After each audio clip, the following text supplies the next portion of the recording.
Fala galera do YouTube, trazendo mais um vídeo aqui pra vocês e hoje de review de série hoje do White Lotus, fazendo uma breve análise do episódio final, que foi o oitavo episódio, então vamos nessa. Primeiramente eu percebi que tem um público aí, quase em sua maioria, que não ficou contente com o tema ou a história dessa terceira temporada. Pelo ritmo ser mais lento, e tem aquela coisa, não significa que o ritmo é lento que seja ruim. E também comentários dizendo que essa temporada seria a mais fraca de todas. Eu não concordo, eu acho que tudo que o Mike White fazer daqui pra frente sempre vai estar ali acima da primeira história que foi contada na primeira temporada. Aqui eu acho que teve ali um desenvolvimento muito maior para os personagens, a estrutura desses personagens durante muito tempo. E foi uma coisa que eu tinha me preocupado quando começou a temporada. Eu vi aqueles pouquíssimos personagens e falei como é que eles vão trabalhar com esse escasso elenco, digamos assim, em comparado com as outras temporadas. Isso é porque eu não consigo me lembrar tanto ali da primeira, porque passou tanto tempo. Mas se for parar pra pensar, acho que essa temporada foi que teve menos personagens. Então, grande parte do público às vezes espera ou vem com expectativas de algo maior, algum plot twist, ou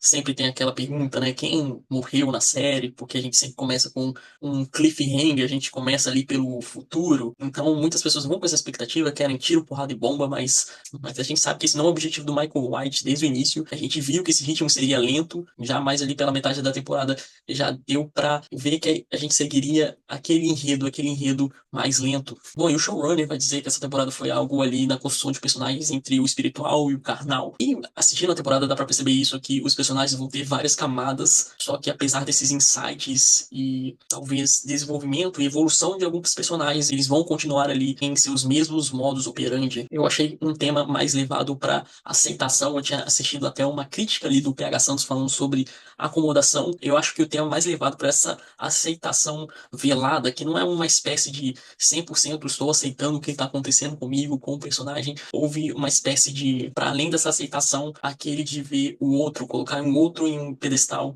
Então, bom, é um assunto que eu ainda vou chegar falando dos personagens, então vamos falar deles. Começando aí pela Belinda. Bom, quando começou a temporada, eu fiquei preocupado em ela ser esse personagem do alívio cômico, então eu já fiquei meio que preocupado nela. Ela vai ser a nova Tânia. Foi crescendo esse desenvolvimento dela e ela lembrou ali do personagem do Greg, então eu já vi que teria algo a mais para o desenvolvimento do personagem dela, até porque a série começa com o filho dela, que vai chegar ali no penúltimo episódio ainda.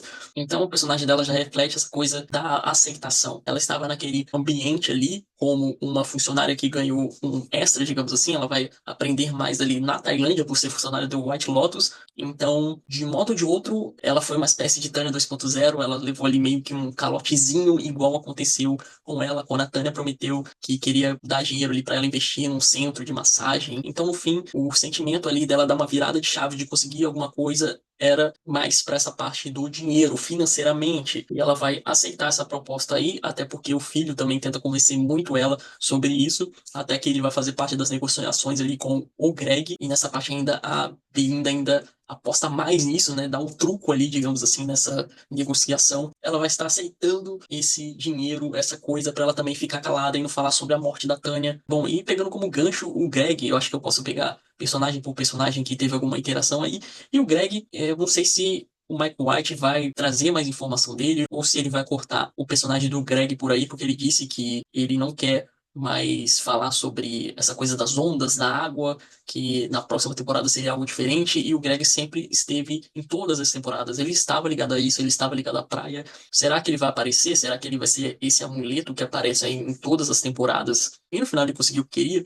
Não seria tão difícil assim arrumar alguém para ser o papel ali, que seria o Saxon. Então, já falando do Saxon, esse vai ser o próximo assunto da família Ratcliffe. E o Saxon vai ser aquele metida alfa, assim, eu sou um fodão, né? É um personagem que deu pra ver que era vazio, vivia ali para ser uma cópia, né, do Timothy, do pai. Então ele era esse vazio, começou a conhecer um pouquinho melhor ali um personagem da namorada ali do Walter Goggins, que eu esqueci o nome, vai aparecer aqui embaixo. Mas ele é um personagem, assim, um dos poucos pontos ali altos que tem dessa família da Ratcliffe. Eu acho que um dos melhores que temos na história é o do Loki. E ele vai ser aquele personagem que tá em cima do muro, que parece que não tem zero de autonomia, e é exatamente isso. A série começa com um irmão ou uma irmã mandando, falando o que ele tem que fazer, e ele tem que ficar mais próximo de um e não próximo de outro. E eu gosto de como que ele vai aqui construindo o seu próprio caminho, as coisas vão acontecendo, então a família é tão narcisista, ele chega a comentar isso durante esse episódio, o último episódio, sobre a família ser narcisista, e até o momento que ele acha que o irmão estaria ali fora da vibe que ele tava,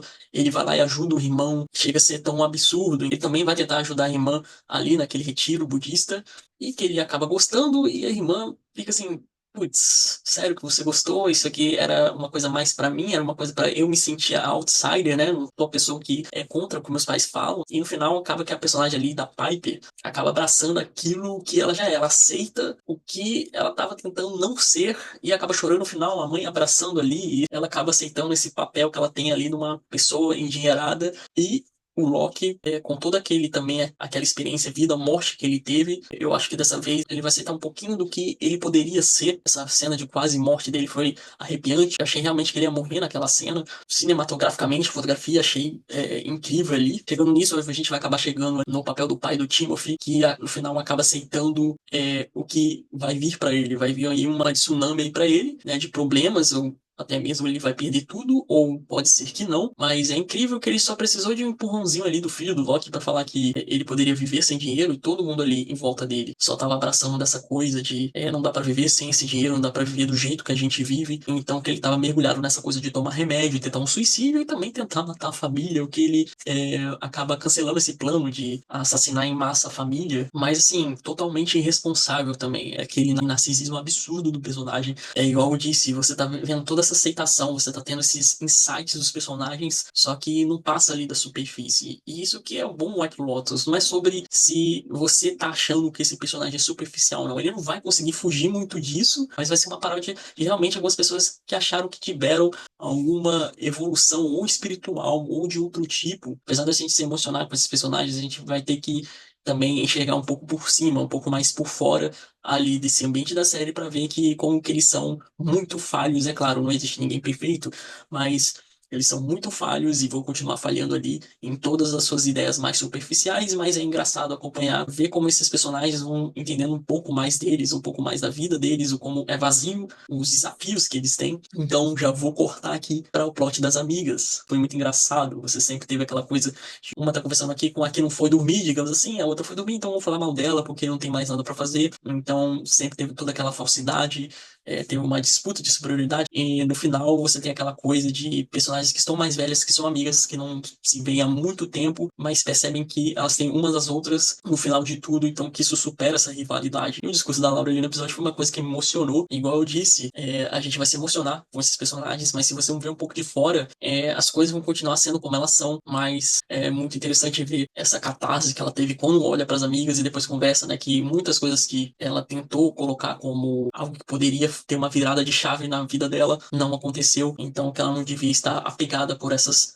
assuntos, essas religiões ou outras coisas mais. Bom, falar um pouco aí do personagem do Walter Goggins, que passou por esses diferentes processos de aceitação. Ele foi lá confrontar a pessoa que deveria ter matado o pai dele e ele já estava aceitando, né, que só era um momento de raiva. Houve esse processo dele dessa aceitação da raiva que ele tinha. Ele não aguentou, né? Ele foi na contramão do que a Chelsea estava falando ali para ele e ele aceitou essa raiva. Será que ia acontecer alguma mudança se ele tivesse conversado ali com a psicóloga, com aquela funcionária que tratava da mente? Eu gostei muito da atriz também, eu queria ver outros trabalhos com ela, mas será que ia ter alguma mudança depois dessa conversa? E claro que ele não ia esperar esse todo o tempo para fazer alguma coisa. Ele acaba vendo ali a figura do pai dele, que ele acaba tomando aquela atitude, e essa atitude vai fazer com que ele morra, e também o amor dele ali, que foi a Chelsea, que a gente também não sabe se foi 100% um amor, se foi alguma coisa do momento. Então não necessariamente eu acreditava tudo que essa personagem falava, mas ela tinha uma grande convicção e ela estava quase conseguindo pegar o personagem do Walter Goggins pra esse mantra dela,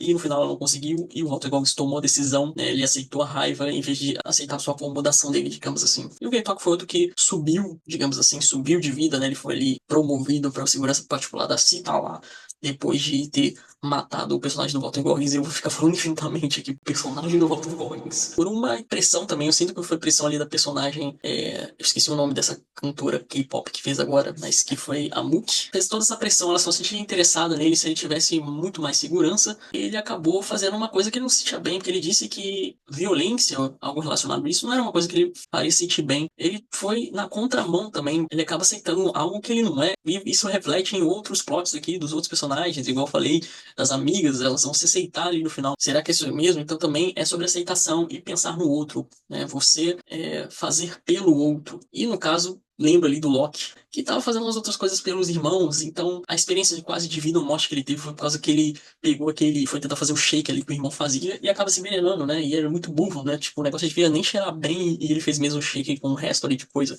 do coco estragado que o pai falou que tinha, por desculpa pra não envenenar a família mais. Mas é um fim feliz ali pro personagem do Goitoki, mas será que vai ser feliz mesmo? Essa é a pergunta que fica pra todos os outros personagens. Quando o Timothy aceita ali que a família vai passar por mais bocados e a mãe ali da família, Parker Pose ali, será que vai gostar disso? Será que vai continuar com o Timothy? E é isso que fica, né? Sobre essa aceitação e pensar no outro, né? Você está colocando o outro acima de você e aceitar o que a vida deixou pra você seguir. E o que eu espero para a quarta temporada, igual o Mike White disse, vai ter alguma coisa talvez relacionada à água, vai ser outro resort, que vai acontecer mais uma tragédia. E sempre acontece tragédia, não sei porque ainda o White Lotus não fechou ainda. Quero muito saber como vai ser o esquema agora. O Greg vai aparecer de novo. Vai ter algum personagem dessas outras temporadas que vai continuar. Eu acho que seria interessante pegar pelo menos um personagem dessa terceira ou da segunda temporada pra continuar ali sem ser talvez o Greg. Porque se não tiver algum mais aprofundamento dele, não sei, ou se ele vai ficar atrás também, igual eu disse aqui durante o vídeo, atrás das cortinas.